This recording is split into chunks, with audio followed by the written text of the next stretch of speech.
안녕하세요, 보상가배상TV입니다. 오늘은 사고로 간병인이나 개호인이 필요한 경우 특집 2부 영상입니다. 저번 영상에서는요, 자동차 보험약관이나 산재하고 다르게 법원에선 간병인을 훨씬 더 많이 인정한다, 훨씬 더 많은 손해배상을 받을 수 있다, 그 부분에 대해서 영상에 설명을 드렸고요. 오늘은 이 법원에서 간병비를 인정받을 때요, 꼭 내가 간병비를 지불한 영수증을 제출해야 되는지, 아니면 가족 간병을 했을 때는 어떻게 되는지, 그리고 간병인을 안 썼는데 간병비를 지원을 받으려면 어떻게 해야 되는지, 그 부분에 대해서 알아보도록 하겠습니다. 실제로요, 간병비는요, 법원에서는 실제로 지출했냐 안 했냐를 굳이 따지지는 않습니다. 왜냐면 실제로 이렇게 간병인을 고용해서 이용하는 경우도 있지만 가족이 돌아가면서 간병을 하는 경우도 있거든요. 그렇기 때문에 실제로 가족이 돌아가면서 간병했던 그런 인건비들도 인정이 돼야 될 거 아닙니까? 그래서 법원에서는 고려를 하지 않고 있는 거고요. 그러면 과연 법원에서는 판사님들은요, 이 사람이 간병인이 필요한 상태다, 개호 상태다, 아니다를 어떤 기준으로 판단을 할까요? 바로 법원 신체 감정입니다. 법원 신체 감정 의사한테 판사님이 질문을 해요. 이 사람이 간병인이 필요한 상태냐, 그러면 하루에 몇 명이나 필요하냐, 그리고 언제까지 필요하냐, 이렇게 법원 신체 감정 의사한테요, 이렇게 질문을 해서요, 그 의사의 답변에 따라서 산정이 되는 겁니다. 그래서 만약에 실제로 간병인을 고용하지 않았다, 그리고 공동 간병인을 썼다 라고 하더라도요, 만약 법원에서요, 하루에 8시간씩 사고 난 날로부터 평생,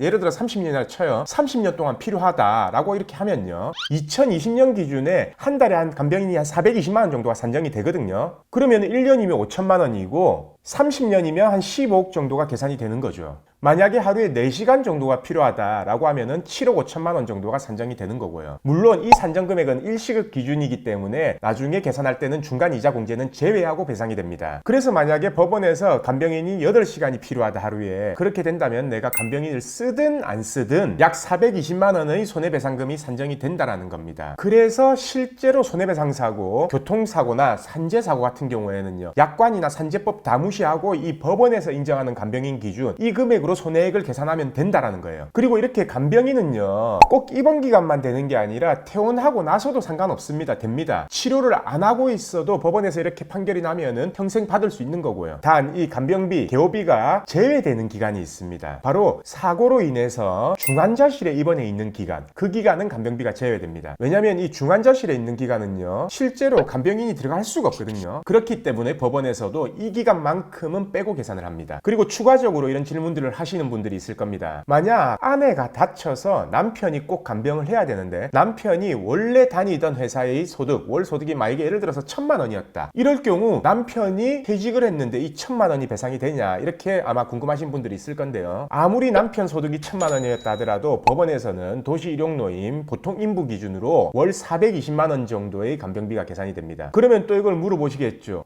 도시일용노임이 월 305만 원 정도 되는데 왜 420만 원 정도가 계산이 되냐? 도시일용노임 305만 원 기준은요, 한 달에 22일을 일한다는 기준 하에 305만 원인 거고요. 간병비는 한 달 내내 30일 내내 이용을 해야 되잖아요. 그렇기 때문에 420만 원이 되는 거예요. 그래서 오늘은 이 사고로 간병인, 개호인이 필요한 경우 특집 2부를 준비했고요. 다음 영상은 이것도 중요한 영상이죠. 만약에 이런 사고에서 합의나 판결을 받았다, 그럼 그 이후에 치료비는 어떻게 해야 되냐? 간병비는 평생 계산되는 거 알겠다. 그래도 치료나 검사는 계속 받아야 될 거 아니냐, 평생. 그거에는 어떻게 해야 되냐? 그 부분에 대해서 설명을 드리겠습니다. 오늘 영상도 끝까지 봐주신 구독자분들 감사드립니다.